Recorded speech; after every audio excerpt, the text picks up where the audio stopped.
7分でわかる丹波平定。1、1575年6月に織田信長は明智光秀に対して丹波の国への出陣命令を出します。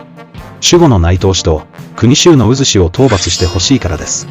彼らは細川藤孝に属する者たちだったのですが、全然藤孝の言うことを聞きませんでした。ここから4ヶ月で内藤氏と渦氏を下らせました。さらに旗野秀治など多くの国衆が下り、残りは赤井直政などごく一部となりました。10月、光秀と藤孝は赤石の居城黒井城を囲みます。